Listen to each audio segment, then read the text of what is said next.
વિદ્યાર્થી મિત્રો, હવે આજે આપણે નવું ચેપ્ટર ભણવાના છીએ.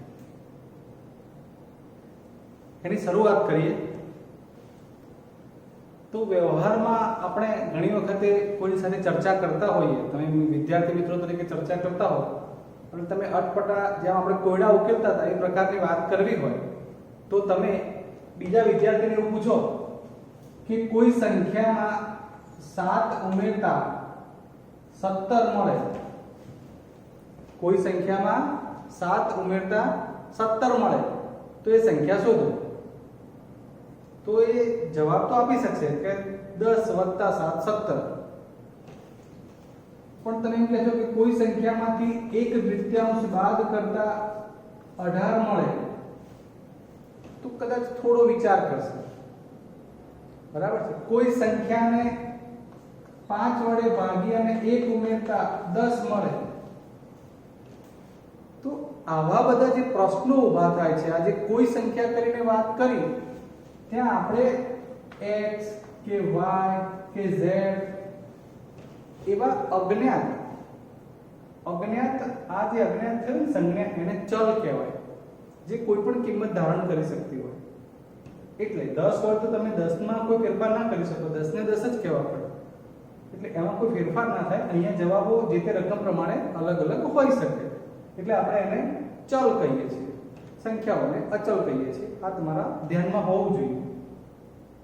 તો આવા જે કોયડા ઉત્પન્ન થાય એને આપણને ઉકેલતા આવડવા જોઈએ. પહેલા તો એમાં આપણે આ x y z એવું કહીએ છીએ તો આ જે છે ને એ શું બન્યું, તો આ બરાબર કરીને બંને બાજુ બેલેન્સ થયું. આ ડાબી બાજુ, આ જમણી બાજુ, આ સરખું એટલે સમતાનો સંબંધ થયો. સમજવાનો પ્રયત્ન કરો. સમતા એટલે સરખાપણું. આ સમતાનો સંબંધ ધરાવતું આ જે બન્યું એને શું કહેવાય, તો કે છે સમીકરણ. બરાબર છે. સમતાનો સંબંધ ધરાવતા ગાણિતિક નિરૂપણને સમીકરણ કહેવાય. અને એ સમીકરણમાં ચલ કેટલા છે તો કે છે એક જ, અને ચલનો ઘાતાંક પણ એક જ હશે. એટલે એવા સમીકરણમાં ચલનો ઘાતાંક એક હોય અને ચલ પણ એક હોય એટલે એને એક ચલ વાળું સુરેખ સમીકરણ કહેવાય. ક્લિયર? તો એ હવે તમે સમજી ગયા હશો કે પ્રકરણનું નામ શું છે. તો તમારા ધોરણ 8 ના પ્રકરણ નંબર 2 ગણિત વિષય, એનું નામ છે એક ચલ સુરેખ સમીકરણ.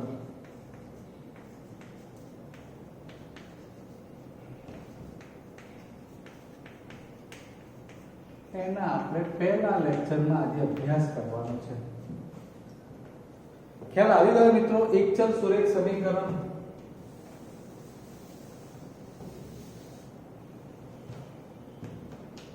મેં તમને પ્રાથમિક બાબત સમજાવી દીધી. એ આપણે વ્યવહાર કોયડાઓ ઉકેલવા માટે આની જરૂરિયાત ઊભી થયેલી છે. અને એવા કોયડાઓ ઉકેલવા માટે એની અંદર આવા સમીકરણો બનતા હોય જે અલગ અલગ પ્રકારના હોય. એટલે આપણે સૌથી પહેલા આ સમીકરણનો ઉકેલ શોધવો પડે. પ્રકરણના ટાઇટલ અનુસાર એની વાત કરી લઈએ તો એક ચલ સુરેખ સમીકરણ એટલે શું, તો કે એક ચલ ધરાવતી સુરેખ પદાવલીને એક ચલ સુરેખ સમીકરણ કહેવાય.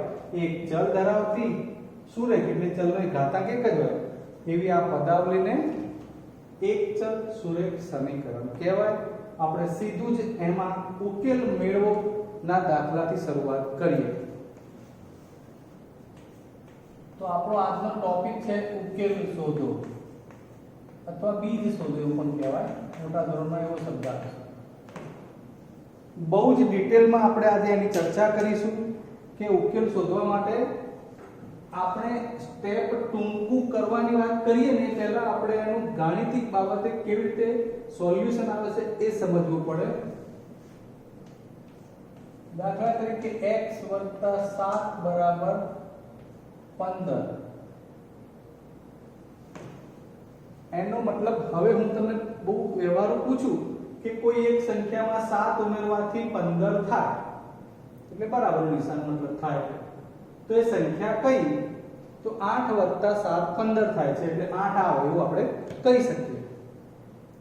હવે એને આપણે ગાણિતિક રીતે લખવાનું છે, એનો ઉકેલ શોધવાનો છે. ઉકેલનો મતલબ કે x બરાબર જે વેલ્યુ મળે એ એનો ઉકેલ એમ.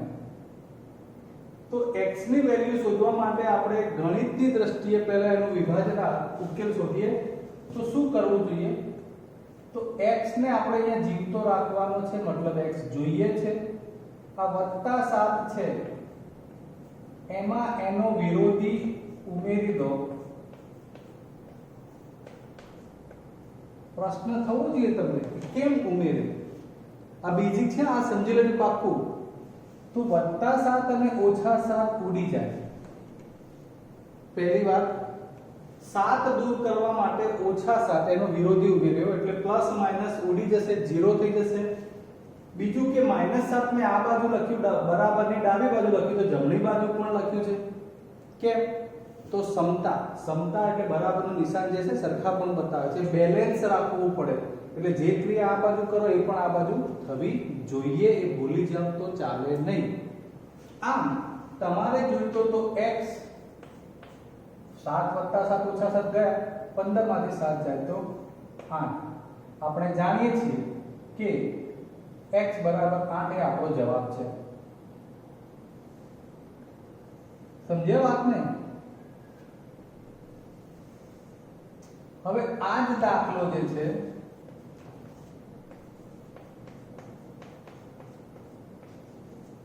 એને આપણે જે ટૂંકમાં લખવાના છીએ એની વાત કરીએ.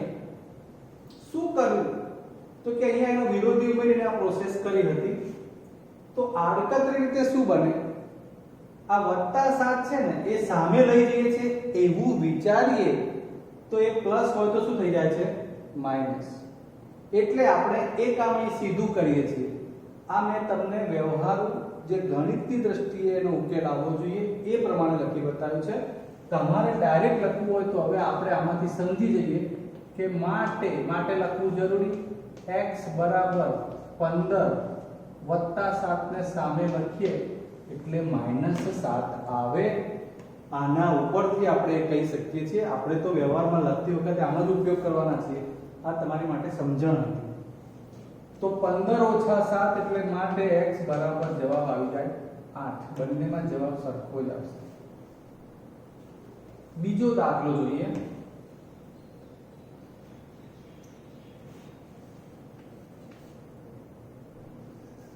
y - 5 બરાબર 11. y - 5 બરાબર 11. આપણને શું જોઈએ છે? માત્ર y. એટલે -5 ત્યાંથી દૂર કરવા પડે અને -5 દૂર કરવા માટે બંને બાજુ એનો વિરોધી એટલે કે +5 ઉમેરવો પડે. બહુ વ્યવસ્થિત લખવું તો આમ લખવું પડે. બંને બાજુ -5 નો વિરોધી ઉમેરતા આપણી મૂળભૂત રીત પ્રમાણે હું કામ કરી રહ્યો છું. આમ કરવાથી શું થાય છે? તો +5 અને -5 ઉડી જશે. 11 + 5 કેટલા આવશે? 16. 11 ને 5 16. હવે જવાબ ખબર છે 16 - 5. 16 માંથી 5 જશે તો 11 આવશે. આ મેં તમને ગણિતની મૂળભૂત રીત બતાવી છે. હવે એ જ દાખલા નંબર 2 ને આપણે લઈશું, જેમાં આપણે સીધું જ લખવાના છીએ.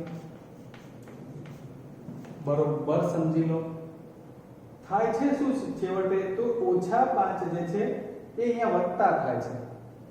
જેમ અહીંયા +7 હતા એ સામે ઓછા થાય છે તો -5 છે એ વત્તા થાય છે. કેમ આવું બન્યું છે? તો બંને બાજુનો વિરોધી ઉમેર્યો તો એટલે અહીંયા વિરોધીના હિસાબે એ શૂન્ય થઈ ગયું. પણ એ વિરોધી એટલે -5 નો વિરોધી સામે ઉમેરાતો હોય છે એવું મૂળભૂત રીતમાં આવે છે. માટે એક કામ આપણે હવે ડાયરેક્ટ કરીશું કે y બરાબર 11 - 5 ને સામે લખો એટલે +5. ઓકે, માટે y બરાબર 11 - 5 16.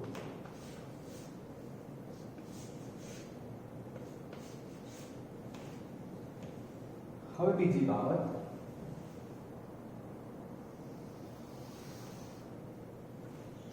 આ વત્તા અને ઓછા માટે જોયું. હવે આપણે ગુણાકાર અને ભાગાકાર માટે એક એક ઉદાહરણ જોઈએ.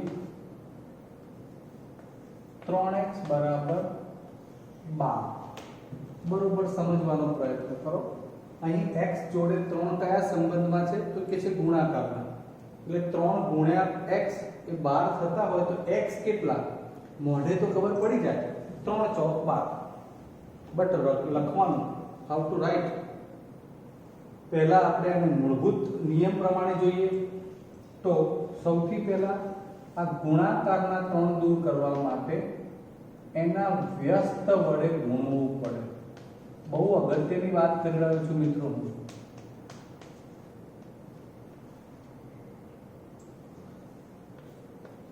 ત્રણના વ્યસ્ત વડે બંને બાજુ ગુણતા. 3 નો વ્યસ્ત કેટલો એક તો એ ખબર હોવી જોઈએ. આગળના પ્રકરણમાં તમે ભણ્યા છો, પહેલા પ્રકરણમાં 1/3. સાહેબ આવું જ કેમ લીધું? તો તમને ખબર છે કે જ્યારે 3 ગુણ્યા 1/3 થશે ત્યારે આ ઉડી જશે અને વધશે 1 જ. અને આપણો પ્રયત્ન છે કે x જોડે ગુણાકારમાં 1 રહે એટલે એકલો x જ બને એવું કરવાનું. માટે આ 3 દૂર કર્યા 1/3 વડે ગુણીને, એટલે અહીંયા વધી ગયો માત્ર x.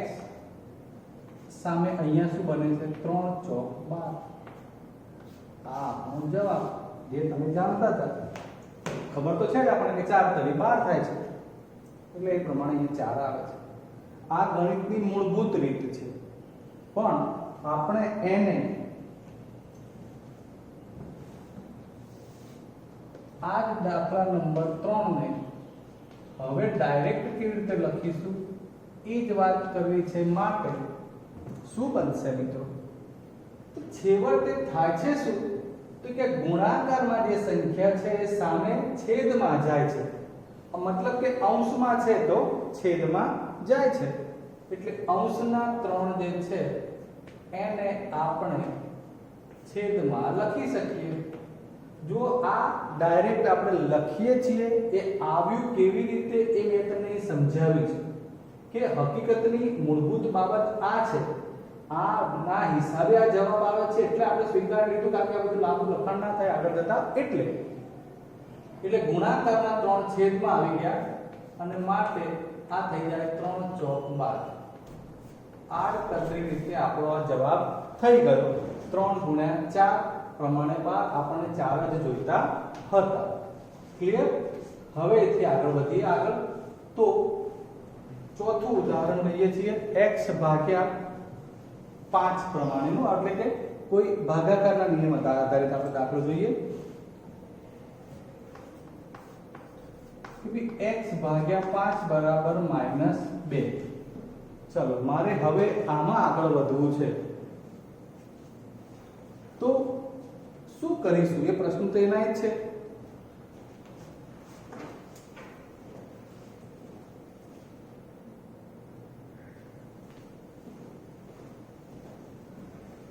તો હવે આ x ભાગ્યા 5 બરાબર -2, આમાંથી આપણને જો જોઈએ છે x, દાખલા તરીકે આપણે ચલ બદલીએ, x ની જગ્યાએ આપણે z લઈએ.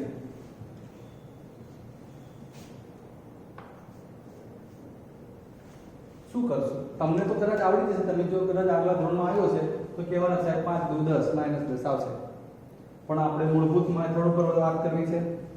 તો સૌથી પહેલા z ભાગ્યા 5 ગુણ્યા 5 -2 ગુણ્યા 5. શું થયું?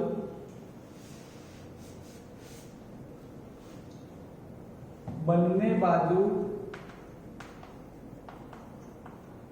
આ છેદમાં 5 છે એટલે 1/5 કહેવાય. એનો વ્યસ્ત એટલે 5.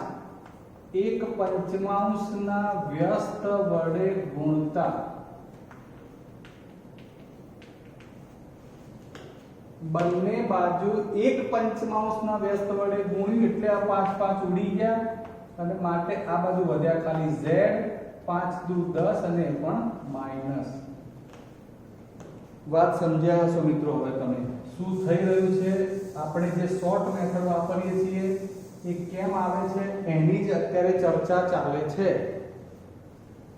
ખ્યાલ આવી ગયો હવે કે ભાગાકાર છે તો આડકતરી રીતે ફાઇનલી બને છે શું, તો એ જે સંખ્યા છે એ સામે અંશમાં સીધી ગુણાઈ જાય છે. એ કામ હવે કરી લઈએ. ચોથા ઉદાહરણ પ્રમાણે z ભાગ્યા 5 બરાબર -2 એટલે આ છેદના બે સામે ગુણવાના. -2 ગુણ્યા 5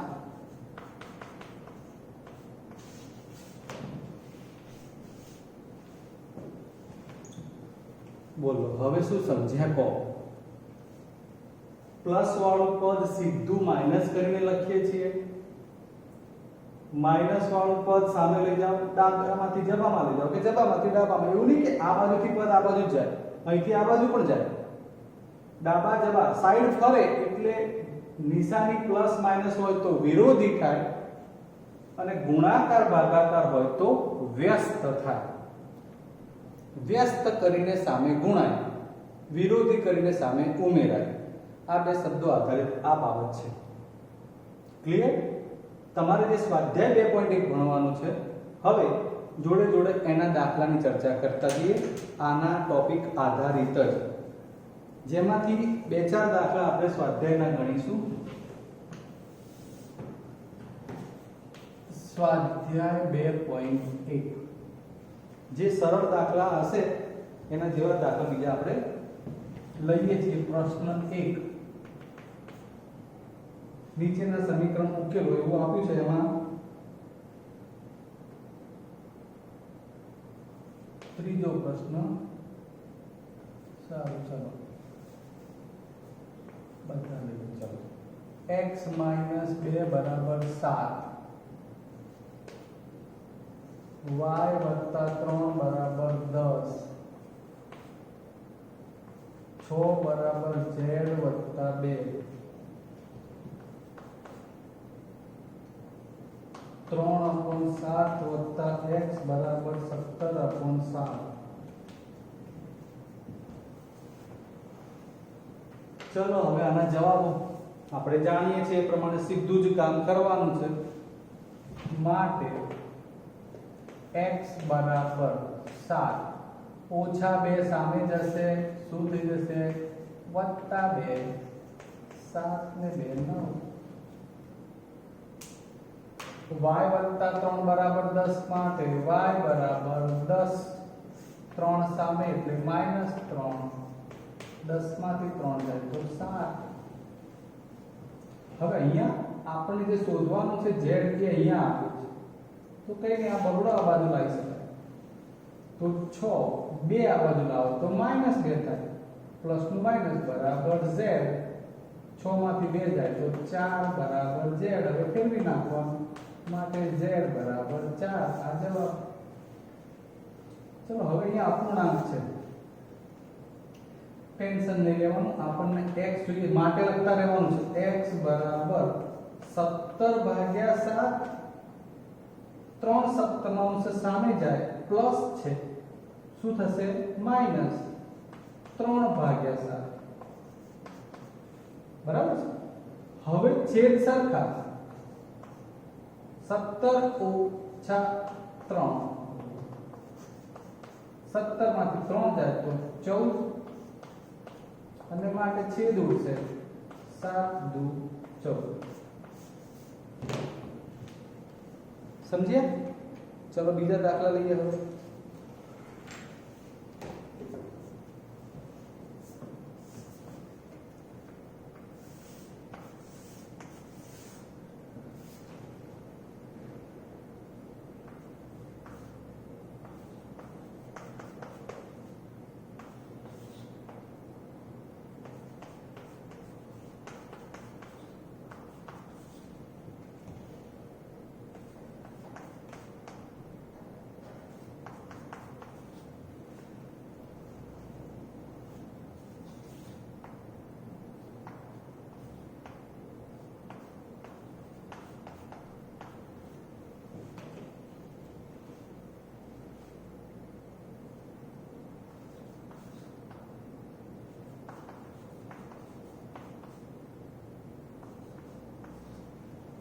ચાલો પહેલા આપણે આટલા દાખલા ક્લિયર કરીએ. 6x બરાબર 12 just like this. 6 ગુણાકારમાં છે, ક્યાં જશે? સામે અંશમાંથી છેદમાં. 6 દુ 12. અહીં 5 છેદમાં છે, બરાબરની જમણી બાજુ લઈ જાઓ તો ક્યાં જશે? 10 જોડે ગુણાઈ જશે. p બરાબર 50. 10 × 50. હવે અહીં જુઓ, છે આના જેવું જ, બરોબર? થોડું સમજી લો, પણ અહીં થોડુંક છે ને બગડો વધ્યો છે. અહીંયા x નો સહગુણક p નો સહગુણક 1 હતો, જેમ અહીંયા x નો સહગુણક 6 હતો, છેદમાં જાય છે. તો સૌથી પહેલા તમે વિચારો ને, તો x ને છૂટા કરવા હોય તો 18 તો છે. અરે આમે મેં તમને એવું કહ્યું છે કે વ્યસ્ત થઈને ગુણાય. વ્યસ્ત થઈને ગુણાય એટલે 2/3 નું વ્યસ્ત કરો એટલે 3 ઉપર જાય, 2 છેદમાં જાય. ક્લિયર? ગભરાવાની કોઈ જરૂર નહીં. 3 છેદના અંશમાં, 2 અંશના છેદમાં. 2 × 9 = 18, 9 × 3 = 27. ચલો આઠમું ઉદાહરણ. પહેલા તો આપણે છે ને ડાબા અને જબામાં ફેરવી નાખીએ એટલે તમને દિશા મળી જાય. 1.5 આ 1.6. શું કર્યું? ડાબી અને જમણી બાજુ બંને સમતા હતી એટલે ફેરવી શકાય. આ બાજુ ના બાજુ. હવે તમને આઈડિયા ઝડપથી આવશે.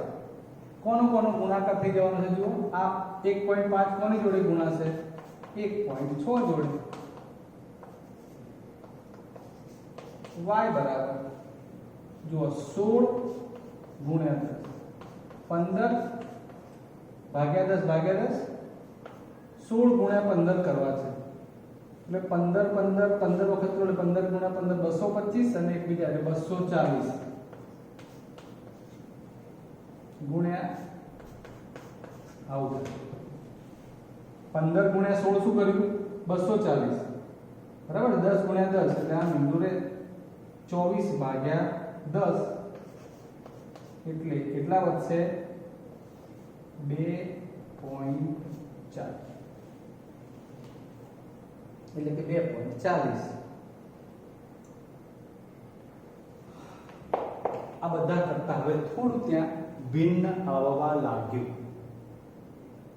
આ બધામાં સ્પેસિફિકલી જોવા જાવ ને તો બધું અલગ અલગ સેપરેટ જ હતા કામ. એક જ પદમાં ફેરફાર કરવો પડતો તો માઈનસ નું પ્લસ, પ્લસ નું માઈનસ, પછી ગુણાકારનું ભાગાકારમાં, ભાગાકારનું ગુણાકારમાં પદ જતું, વ્યસ્ત થતું. અહીં તમને પ્રશ્ન થાય કે સાહેબ આમાં મારે 9 ને પહેલા ખસાડવાનો સામે કે 7 ને? એ તમારા મગજમાં આવવું જોઈએ. તમે ખાસ ધ્યાન રાખી લો. તો ત્યાં આગળ આપણે 9 કે 7 એમાંથી બંનેને ખસાડી શકીએ, પણ મેથડ ચોક્કસ હોય તો. દાખલા તરીકે 7 ને તમારે દૂર કરવા હોય, 7 ને દૂર કરવા હોય તો એટલા માટે તમારે આ અગત્યનું હતું. જેમ 3 ને દૂર કરવા હતા તો બંને બાજુ એના વ્યસ્ત વડે ગુણ્યું. સમજો બરોબર? જો તમારે 7 ને દૂર કરવા હોય તો બંને બાજુ એના વ્યસ્ત વડે ગુણવું પડે. એટલે 7 નો વ્યસ્ત 1/7 જે અહીંયા પણ ગુણાય, અહીંયા પણ ગુણાય ને અહીંયા પણ ગુણાય. ત્રણેય જગ્યાએ ગુણાય. એટલે અત્યારે તમે વિચારો તો માનો કે 1/7 વડે અહીંયા ગુણવાનું થયું છે. ચલો હવે 7 ને દૂર કરવાનો આઈડિયા છોડ દો, 9 ને દૂર કરવાનું વિચારો. 9 દૂર કરવો હોય તો માત્ર -9 કોઈની સાથે ગુણાકાર ભાગાકારમાં છે અને સેપરેટ છે, તો માત્ર 9 ને દૂર કરવા હોય તો સામે લઈ જઈ શકાય. એ તો માઈનસ છે એટલે સીધા પ્લસ થઈ જશે. માટે 7x બરાબર 16 + 9 એવું થઈ ગયું. સમજો બરોબર? જેમાં તમારે સીધું 9 ને સામે ઉમેરવાના થયા એટલે જે 1/7 વડે 7 ને દૂર કરવાનો વિચાર કરીએ તો બધી જગ્યાએ 1/7 વડે ગુણવું પડતું હતું. એટલે આપણે એ કામ ન કર્યું અને જે માઈનસ પ્લસમાં અલગ પદ હોય એને જ દૂર કર્યું છે. સમજી કે એકલા 7 ને દૂર કરવા માટે તમે એકલો 7 દૂર કરીને 9 ને હવે સામે લઈ જાવ એવું નહીં ચાલે. એટલે -9 સામે એટલે પ્લસ. હવે માટે 7x બરાબર 16 ને 9 25 અને માટે હવે તો આના જ આવવાનું છગડો જેમ છેદમાં એમ 25/7 મિશ્ર અપૂર્ણાંકમાં ફેરવવું હોય તો 7 તરી 21 21 ને 4 25. ચલો હજુ જો વધે તે દાખલા જોઈ લઈએ. 10મો દાખલો.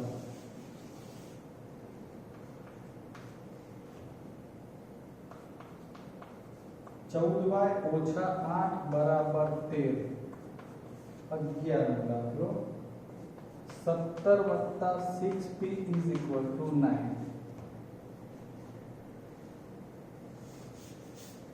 ધ્યાન આપો, આના જેવા જ આવ્યા છે.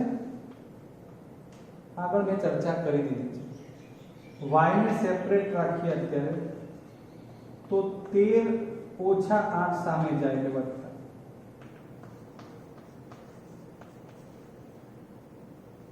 13 ને 8 21. હવે જો દરેકમાં 3 હતા, હવે 2 પદ થઈ ગયા. હવે તમારી પાસે મૂળ ટોપિક આવી ગયો, જેમ 6 અને 12 સામસામે, તો આ તો કોણ છેદમાં જશે? 14. 21/14. 7 તરી 21, 7 દુ 14. બરાબર છે? આ જવાબ. માટે 6p = 9 - 17.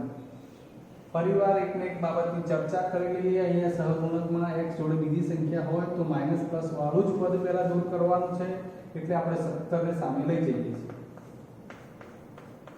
17 અને 9 ની બાદબાકી. 9 ને 8 17, એટલે 17 માંથી 9 જાય તો 8 મોટા પદનું ચિહ્ન. આ 6 ગુણાકારના છેદમાં 4 દુ 8, 3 દુ 6. કીધું કે જવાબ તમારે આ લખવું હોય તો -4 × 2 અને 3 × 2 બે ઉત્તર.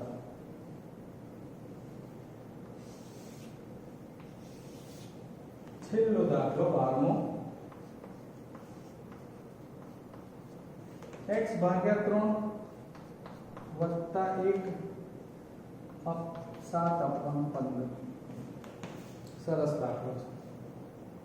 વિચારો જે પહેલા શું કરીશું. આમ તો આવા દાખલા હું તમને આવતા લેક્ચરમાં જ લઈશ. અત્યારે જે છે એ ગણી નાખીએ આપણે. તો x/3 = 7/15. આ 1 સામે જાય એટલે -1. x/3 આ 7, 15 × 15 બરાબર ને, છેદમાં આ 15. x/3 બરાબર 7 માંથી 15 જાય એટલે -8/15. કદાચ હવે તમને જગ્યાનો અભાવ છે, આ પદ હું અહીં લખી બતાવું છું. x/3 બરાબર -8/15. હવે આ તગડો ક્યાં જાય? આને આપણે છેદમાંથી અંશમાં લઈ જવું પડે, માટે x બરાબર આ -8 ની જોડે 3 ગુણાઈ જાય. 3 છેદના છે ને એ અંશમાં અહીં ગુણી દેશે ને -8 જોડે, એટલે -8 × 3 અને છેદમાં 15, એટલે વધશે 3 × 5 = 15 પ્રમાણે -8/5. આ જવાબ થઈ ગયું મિત્રો. આઈડિયા આવી ગયો. હવે એટલે મૂળભૂત બાબત તમને ધ્યાનમાં હોવી જોઈએ. કોઈ આપણને પૂછે તો આપણને ખબર હોય કે આ રીતે આવું થાય છે, માટે હવે આપણે ડાયરેક્ટ લખતા તો શીખી ગયા, પણ એની જે મૂળ ક્વોલિટી છે આપણને ખબર હોવી જોઈએ. જય હિન્દ.